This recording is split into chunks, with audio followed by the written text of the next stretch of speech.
So I decided to make a video, well, to talk a little bit more about who I am and what I do. I haven't really touched on my spiritual path, even though that's the name of this channel. I want to share something I experienced yesterday, which made me really sad.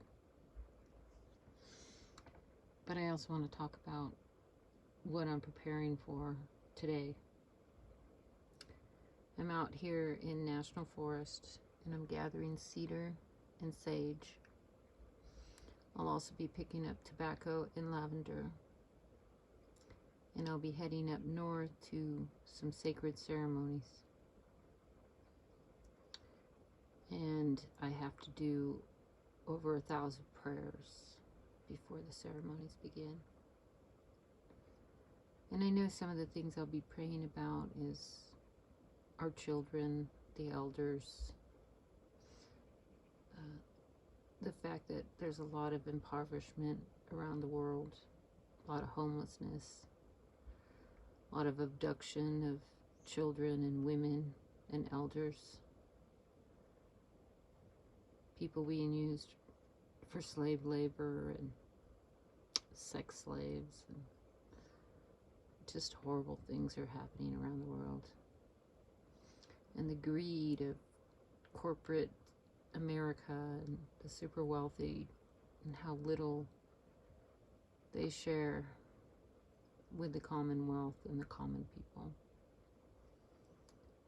It's a sad story. And so what I'm going to talk about, and also I want to say, I have over 1,000 prayers that I have to do. And if you have anything that you want me to pray about, just put it in the comments and I'll add it to my prayers.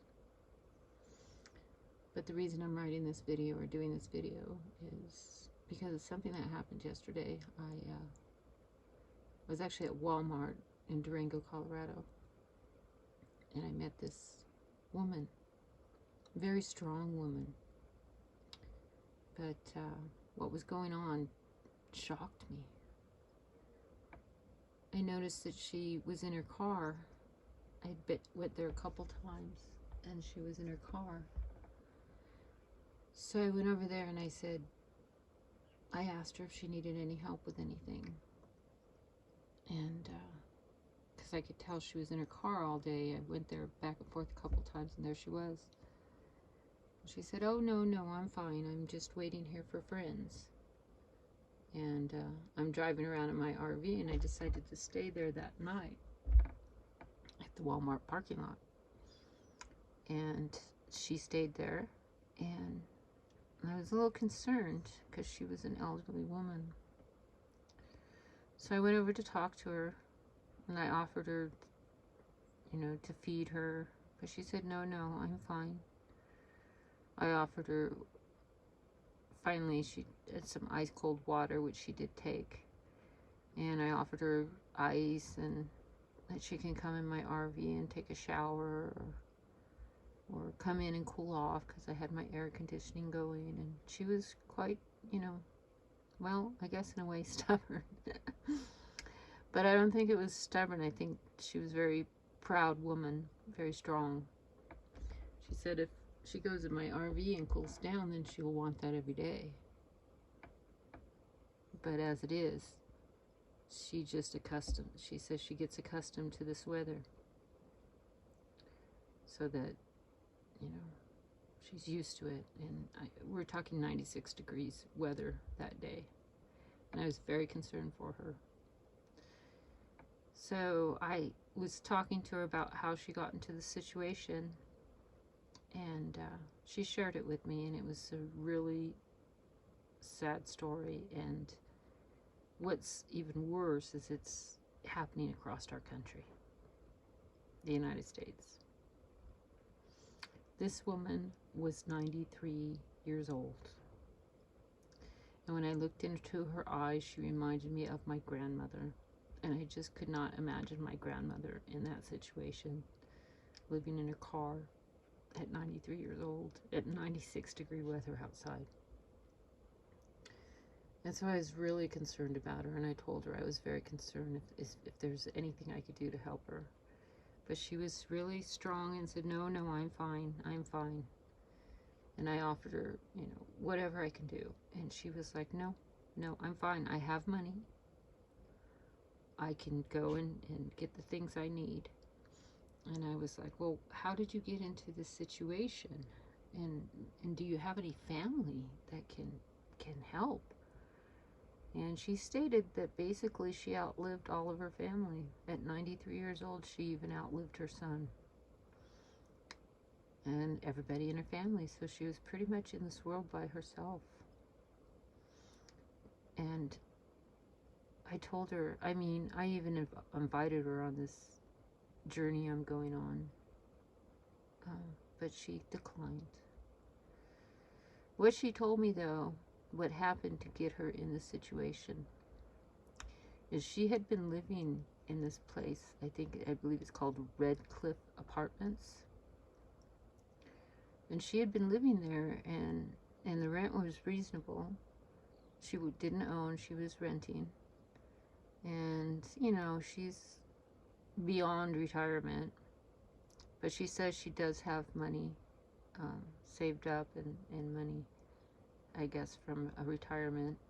But she also said she didn't collect Social Security, which I found shocking, because I told her we pay our taxes so that we can have that in our senior years, that you have the right, you should go and collect it. And she's like, no, no, I don't want anything with the government, which, I can understand that too. She was clearly a hard worker. She had told me she'd done everything from washing dishes to working for the oil and gas companies. And I'm assuming the oil and gas company work is probably what set her up for retirement. And how she got into that situation is the apartment complex. I'll let this car pass. I'm out in National Forest right now. Beautiful location. But how she got into the situation was the apartment complex got sold and taken over by new management. So they upped the rent on her. And they upped it like 30%, which was a little bit shocking for her.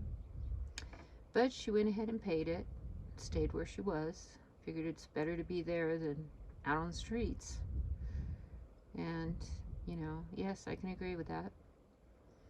But then the apartment complex sold again. And then they upped the rent again on her.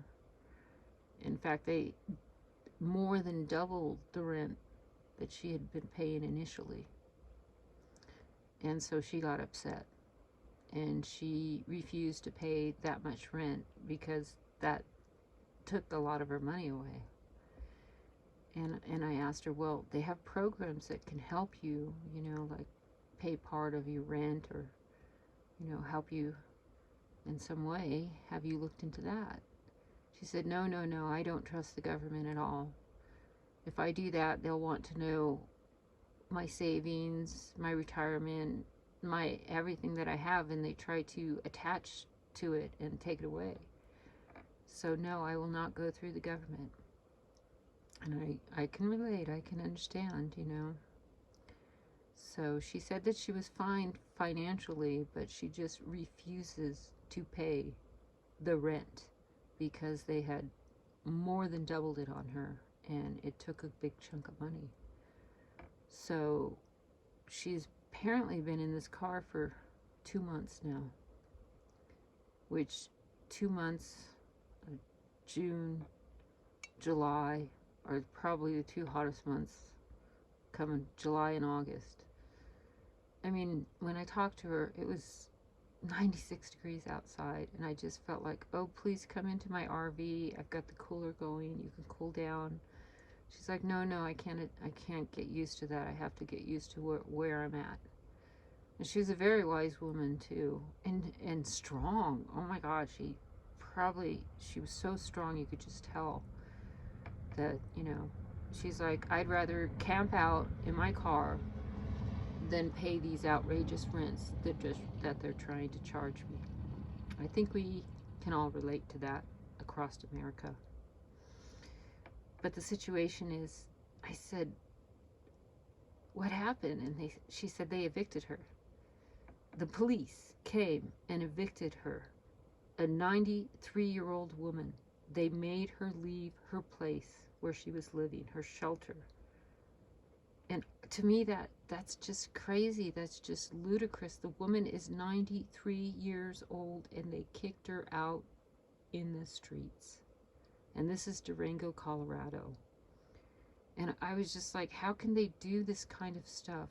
There should be protection, at least for our elderly. I mean, she's 93 years old. It's not like she can go out and start working again or do anything. And then they tried to take her license away from her so that she couldn't drive, and she fought that. And she's still driving, and she's living in her car. And I look at that, and I think about that, and I think about how, I mean, before I was thinking, oh gosh, these, young kids living in their car these days, it's got to be rough. But, living on the street, I mean, I'm going to say that I'm living in my RV because I refuse to pay these high rents. I chose to sell my home and move in the RV, so that was a choice I made. And what she's saying is that this is a choice she made because she does not want to pay these insane prices that are going on all over the country, but more so in Colorado. Because, I was telling her that I went to Nevada and the whole COVID thing happened, and, I kind of got stuck out there. And then when I came back, everything tripled. Everything. During COVID, my business was shut down. And I figured, well, I'll just come back and reopen it and get things restarted. But everything tripled. The rents, the office, everything. It was like all of a sudden, I mean, the wages didn't triple, just the cost of living, everything. It's like, how can they do this to our country? And I'm going to tell you, this issue is because of corporate America. Corporate America is giving minuscule wages that people cannot even survive on. And they've turned us into the welfare country. Because even though some people can work for 40 hours at Walmart, they still have to get help to live in a house, get food, and medical. And it shouldn't be that way. It shouldn't be that way at all. I mean, it used to be where if you worked a job, you made enough money to not only buy a house, a car, feed yourself, pay your medical bills. Of course, back in the day, it used to be your company that you worked for covered your medical expenses. It was part of the deal of working for that company, the benefits that you get. It wasn't just the wages, it was the benefits as well. But a few years back, laws were changed so that corporations didn't have to pay those benefits anymore. It became a choice for corporate America. When you look at the wages that have hardly moved at all, and even though now they've gone up, it's still not enough to survive on. So places like Walmart and Target, McDonald's, and all these different corporate entities that pay such low wages that people have to apply for welfare to get food stamps, a place to live, shelter, vehicles, insurance, an education, a higher education. I mean, it's almost like corporate America is destroying our country and the people that live here. Right now, corporate America is buying up all the single family homes. They're the reason the rents are going so high.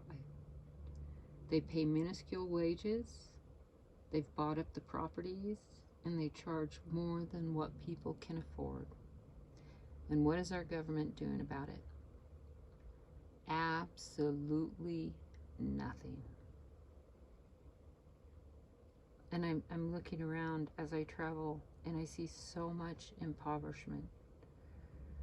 You know, I wanted to take and interview her, but she's a proud woman and she didn't want to be interviewed. And I don't blame her. But she did share her story with me, and to me, I just can't believe they evicted a 93-year-old elderly woman. It was shocking for me. And she's living in her car now. I told her I wanted to try and raise some capital for her so that she can get into a better situation. And she said, no, I'm fine. I'm strong. And I didn't even want to leave her. I wanted to bring her in to at least stay in my RV with me, you know, but she was a strong woman, and she's like, no, I'm good. I'll be fine. And she's 93 years old. She's outlived every single person in her family. But she told me her grandmother lived to be 104. And I'm like, oh my gosh. And she laughed and said, that's another 11 years. And I'm thinking, oh God, what has happened to our country? Why? Why is corporate America so greedy that they're literally destroying this country on so many levels? And they're getting away with it. Nobody is doing anything about it. CEOs and executives' incomes have skyrocketed to unbelievable amounts. But the average common person that works makes not even enough to survive. They have to literally get food stamps, medical through the government. And it's like, because these corporations are this way, our taxpayers' money is going to these people who are working, but they're not making enough to survive. And how unfair is that? How can we let corporate America create a welfare country? I mean, and that's not just it. I mean, people on welfare, they condemn them like, you know, it's something bad, you know, that they can't pay their food or medical or housing or whatever. Yet it's because of the super wealthy paying minuscule wages that they can't do that. I did research years ago. I did the math of what minimum wage should really be based on inflation and the things that have changed. And I also, while I was doing this research, discovered that Congress did this research too. I came out with $22 an hour should be minimum wage based on inflation and all that has changed. But that was years ago. That's before everything doubled and tripled. And at that time, it was not only $22 an hour, but if you add in an education and medical, it actually goes up to $33 an hour. So in reality, people should be making $33 an hour so that they can cover all of their expenses: a home, shelter, food, medical, education, insurance. But that's not minimum wage. In fact, I don't know what minimum wage is. I think it's like $8 an hour or something.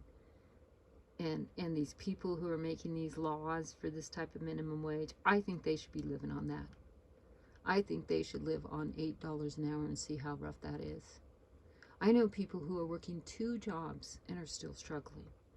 I mean, yes, there are better jobs out there, but to get those better jobs, you have to have a better education.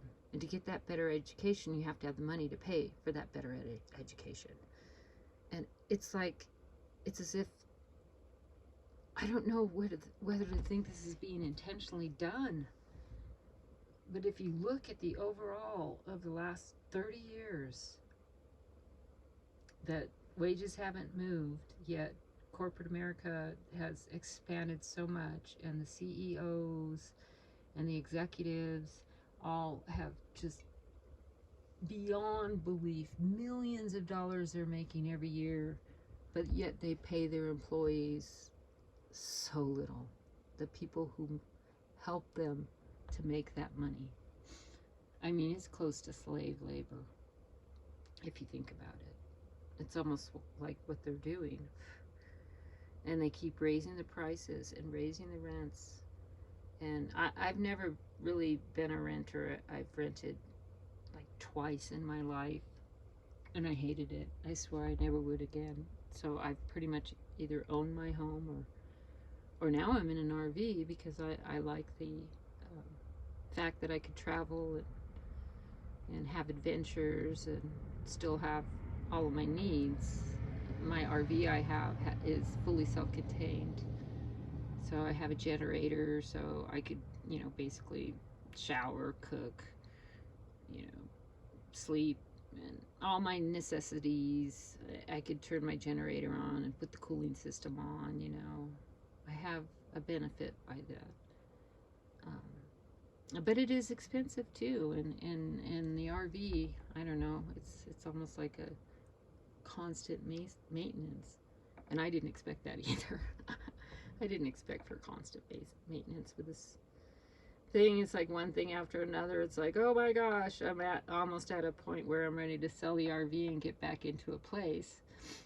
But then I look at the rents, or even to purchase a place, because corporate America and all these super wealthies were going up buying all these single family homes. My understanding is 40% of the single family homes in America are now owned by corporate America, corporations. I mean, I don't feel that our country is a capitalistic country either. I feel that our country has become what is known as an oligarchy, where the government and our system backs the super wealthy and does nothing for anyone else.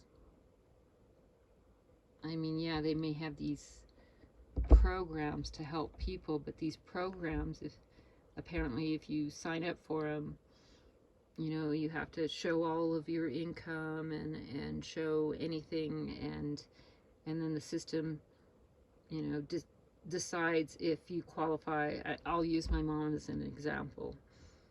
You know, after she retired and her income dropped way down, she went in to the social services and applied for the medical and food stamps and everything like that.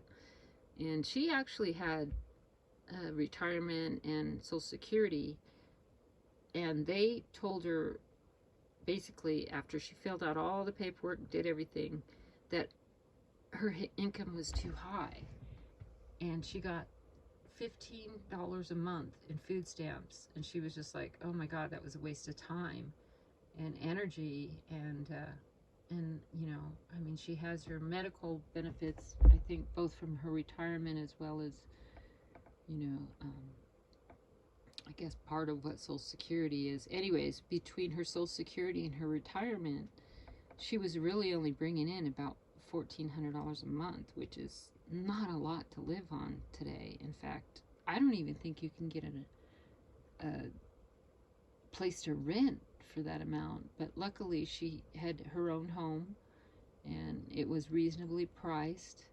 And then she had the excess money to, you know, because she had her home for a while before everything kind of went crazy, she got a home at a decent price. And so she did have a decent home, but she was scraping by, you know, and I just look at this. I look at these people on Social Security. People on Social Security cannot even afford the rents in Colorado anymore. And I see these senior citizens living in their vans and cars and tents and living on the street. And these are people who worked all their life, you know, and did what they were really supposed to do according to society. And still, here they are in their so-called golden years, some of them losing their retirement from the market crashing, and a lot of swindly stuff that's gone on, and I don't know, I feel like I'm being a Debbie Downer, but oh my gosh, I was just so shocked over my conversation with this 93-year-old woman. I just think that there should be protection for our senior citizens so that they don't get evicted and put out on the streets. There should be protection for our young adults that are just coming out into this world who can't afford $2,000-$3,000 a month for a one-bedroom or studio, or maybe they'll be lucky to find a two-bedroom for that amount. It's insane. And this is the United States doing this to their own people. And I say it's the United States because they're allowing corporate America to do this. And I remember back in 2019, I know some very wealthy people, and there was a gentleman I was speaking to who was a multimillionaire. And we were talking, and he had told me that, you think that the bank bailout was really bad? Wait till you see the corporate bailout that's coming up. And it was like he knew this corporate bailout was coming up a year before it happened. And the corporate bailout that I'm talking about is the PPP, which was, I think it's called the PPP, which was supposed to be for small businesses to help them out during the COVID. But corporate America wiped it out, and most of the small business didn't get the money, but large corporate businesses did. And they didn't even need the money, a lot of them. And then they passed some law where they didn't even have to pay the money back. Our taxpayers' money went to the super wealthy as a loan, and then they were told they didn't have to pay it back. And there was a lot of theft and corruption and fraud through all of that, and nobody really got in trouble, or maybe a hand smack. I mean, people are out there buying new cars, and I'm going to tell you, I am sure that a lot of that money went into buying single-family homes by corporate America. And they just keep allowing it. And another thing is these banks. They say we're a capitalistic country, so everybody should have the opportunity. But if you can't get a loan from a bank to start a quality business, and they won't back you, then where's your capitalistic opportunity? Where do you get the chance to get your business going and successful? Because it's up to the banks. And the banks like to lend to the people who have money, not to the people who are trying to climb that ladder. They will lend, but at outrageous interest, or I mean, they literally lend to some of these corporations at next to 0% interest. I mean, I look at all of this, and I just can't believe this is where we are today in 2023. My mom, she actually passed a while back, and I'm devastated by it, but at least she's not here to see the craziness that's going on in this world today. I'm of course going to put all this in my prayers, and I'm going to go to sacred ceremonies and pray for all that's going on. And one of the things I'm going to pray for is justice. Justice to the people who are so greedy and taking away from so many. I mean, I look at the way things were long ago, and it used to be that, people, well, I guess it depends on what nation you're from, but having ancestries with the Native Americans the natives, or I should call them by their tribes, because in reality, if you're born in America, you're a Native American. And tribes are identified differently by, you know, Lakota, Navajo, Apache, Washoe, and so many other tribes. I'm just reading off the ones that I have relations and um, practice ceremonies with and stuff. And that's another thing. It was just the 70s that the Native Americans were finally allowed to practice their own spiritual beliefs, even though the Constitution says we all have the right to practice our own religion and our own spiritual beliefs. But they didn't allow the natives to.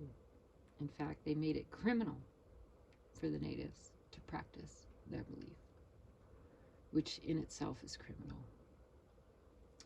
But thankfully, oh gosh, I can't remember. I know that Leonard Crow Dog is one of the names, and I'm trying to remember the other guy, Prescott, I believe, maybe. Anyways, they fought for that in the 70s, and there was some false stuff, and they imprisoned a guy who should be released. I don't believe, I think Obama said he was going to release him, but he didn't. I can't remember the name. I don't know why I'm drawing a blank, but he was falsely accused of something that they never even proved, but yet they imprisoned him because he was a leader. And, well, I'm kind of going off of the story. Anyways, my whole reason for making this video was to talk about the fact that senior citizens are getting evicted from their homes. And, you know, like this woman had lived there for years. And then once the first company bought it out, they raised it 30%. And then when the second company bought it out, they more than doubled her rent. And she was just like, what am I going to do? I'm not going to stay here. I'm not going to let these people take advantage of me, because this place isn't worth what they're asking. But this is where we are in our country. We are in the land of greed, is how I feel. And I'm hoping now, I've never really asked for subscribers or, you know, to help this channel grow. But I'm going to start, and I'm going to start doing things to raise money to help the people that I encounter. And also to help me do my travels and stuff. But mainly, like this woman, I wish I could have done something for her. And I know she didn't really want me to, but I think that in her heart, she would have loved somebody to just take her out of her situation. And I can't afford to do that. I wish I could. Anyhow, I knew I was going to start crying, so I'm going to end this. And if you have any prayers that you want me to add, because I have over 1,000 prayers to do, please leave it in a comment. Thanks for watching.